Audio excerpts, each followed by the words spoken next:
So, you're thinking about doing business in Colombia or maybe living here long term? Before you jump in, there's something you really need to know. Accounting here works a bit differently. Not in a bad way, just different. In this video, I'll walk you through everything you need to know about Colombia's accounting and compliance rules in 2025. The things that matter the most for both businesses and expats. We'll cover how accounting works here, the financial reporting rules, the tax calendar and main rates, payroll, social security, and labor law, when you need an auditor, UBO registration, and how to deal with foreign assets and double taxation. Alright, let's get started. In Colombia, accounting follows international principles, but with very specific local rules. First, everything has to be in Spanish and in Colombian pesos. You also have to use something called the Plan Único de Cuentas. That's the official chart of accounts. Since 2016, all companies here follow International Financial Reporting Standards, NIF in Spanish. There are three groups. Group 1, big companies and listed entities, full IFRS. Group 2, medium-sized companies, IFRS for SMEs. Group 3, micro entities, a simplified framework. Here's the kicker. If you're a multinational, you'll probably keep two sets of books, one for Colombia, one for headquarters. Everything has to be in Spanish, in pesos. And yes, the rules here match IFRS almost completely, with a few local twists for tax purposes. Oh, and fines? They can go from around $200 to over $45,000 if you don't comply. The Colombian tax calendar is intense. Deadlines can change every year and depend on the last two digits of your tax ID, your NIT. Main taxes to know. Alright, so for the corporate income tax, we'll see a 35% general rate, 20% if you're in a free trade zone. Some sectors have extra surcharges, so that's important to keep into account. And it's filled annually, usually between April and May. And yes, there are advanced payments. VAT or IVA, it's a 19% general rate, 5% for some goods and services. Some things are exempt, like exports, books, and certain basic foods. Filing can be bi-monthly, quarterly, or annual. Depends on your revenue. Electronic invoicing, mandatory. The withholding tax is filed monthly. It applies to salaries, professional fees, rent, dividends, and payments abroad. ICA, which is the industry and commerce tax, it's a municipal tax which goes from 0.2 to 1% of your gross revenue. How often you file will depend on your city, or the city where the business is located, basically. Other taxes. The famous 4 by 1,000 bank tax, consumption tax in restaurants and bars, and even signage tax in some cities. Plus, there is the annual exogenous information report to the DIAN, and you must renew your commercial registration every year by March 31st. Bottom line, get a tax calendar and stick to it. Missing deadlines here gets expensive fast. If you want to check the full calendar, we will be leaving it in the link down below. Now, let's talk about a topic that can sound complicated, but don't worry, we'll break it down step by step. In Colombia, hiring even just one person, whether full-time or part-time, means you need to comply with all labor and social security obligations. To make it easier to understand, we're going to show these numbers on screen in a simple visual way so you can follow along while I explain each point. Let's start with the basics. Salary. The legal monthly minimum wage for 2025 in Colombia, it's 1,423,500 Colombian pesos. In addition, if your employee earns less than 2 minimum wages, they are entitled to a transportation allowance of 200,000 Colombian pesos. Now, let's talk about overtime and extra pay. Keep in mind that these rates can change slightly depending on the date. Until December 24, 2025, daytime overtime, which is from 6 a.m. to 9 p.m., it's 25% plus. Nighttime overtime, which is from 9 p.m. to 6 a.m., it's 75% plus. Daytime overtime on Sundays or holidays, it's 100% until June 30th, 105% from July 1st, December 24th.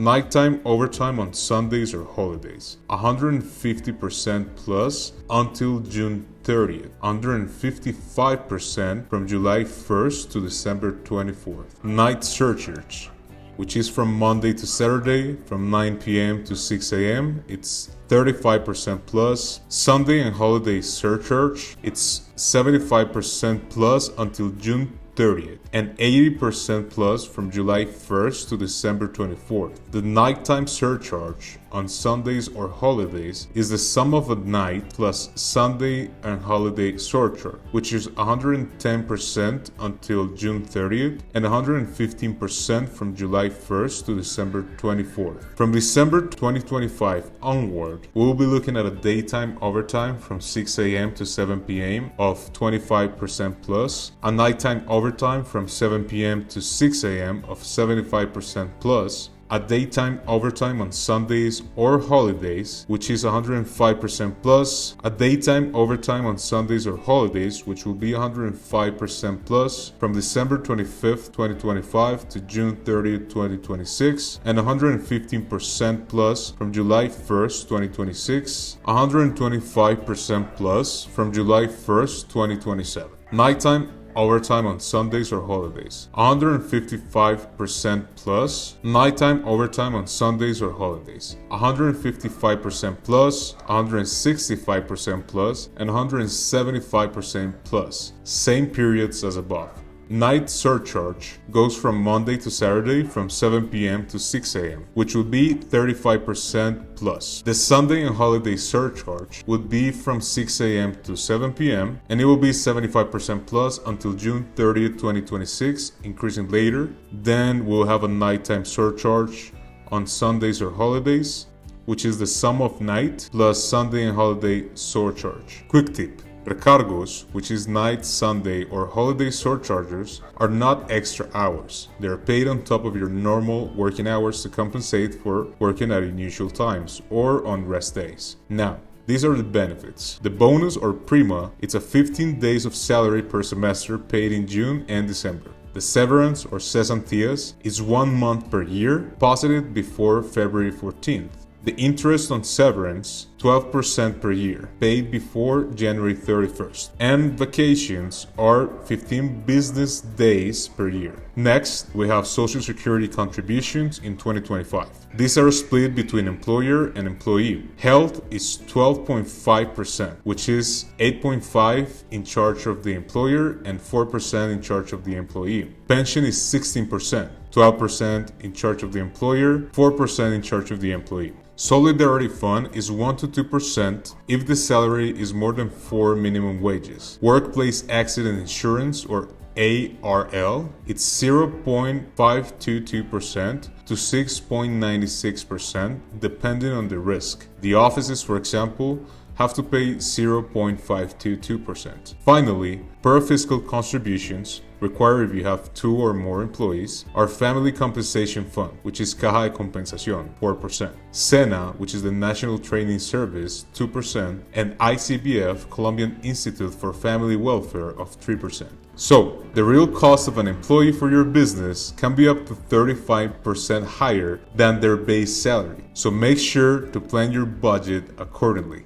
Some companies must have a revisor fiscal, a statutory auditor. You need one if you're a corporation, SA, or a foreign branch. Your assets are over 6,500 million Colombian pesos, or revenue over 3,900 Colombian billion pesos, or you're in certain regulated sectors. Since 2022, every company must register its ultimate beneficial owners, anyone who owns or controls 5% or more. You have 2 months from incorporation to file, and 30 days to update after any change. Fail to do so, fines can hit over $1,200 per day. If you're a tax resident in Colombia, you pay tax on worldwide income. Good news, Colombia has treaties with Spain, Canada, the UK, France, Italy, Japan, Korea, India, and others. Bad news, there is no treaty with the US. If you pay tax abroad, you can usually credit that against your Colombian tax, but only up to the Colombian amount. Also, if your foreign assets are worth more than about 23,000 US dollars, you must report them annually. And if your net worth is over $850,000, you will pay a wealth tax. If you're looking to reduce your tax burden in Colombia, here's something really important: deductions. Types of income and applicable deductions. First, we'll talk about the salary income. Salaries from Colombia or abroad. Deductions. Health and pension contributions. Economic dependence, housing interest, AFC accounts, and 1% discount for electronic invoices. Additional benefit: 25% discount on taxable income with annual limits. The tax rate goes from 0% to 39%. Second, capital income. The income, its interest, rent, and royalties. The deductions will be for health, pension, dependents, housing interest, AFC account, and 1% for electronic invoices. And the tax rate goes from 0 to 39%. Third, dividend income. The income, it's basically profit distributions and dividends, local or foreign. The deductions will be discounts if income exceeds a set threshold, and the tax rate would be 35% net. Fourth would be independent income. Fees, services, and commissions. Deductions. Expenses related to earning income and supported by electronic invoices. Common deductions. Health, pension, dependents, housing interest, AFC account, and 1% for electronic invoices. The tax rate would be from 0% to 39%. For companies.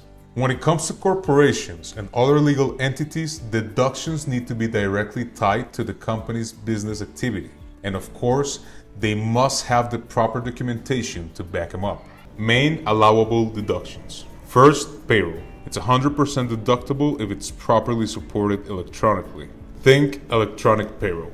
Second would be employee benefits. Meals, gifts, and incentives are deductible, but they need to meet legal limits and be supported with the proper documentation. The third would be expenses related to economic activity. All expenses should be directly linked to the company's productive operations. Colombia is a great place to live and do business, but the rules are strict and mistakes are expensive. That's where we come in. At Nexo Legal, we handle all your accounting, payroll, and tax compliance, so you can focus on growing your business. Send us a message today, and let's get you set up the right way from day one.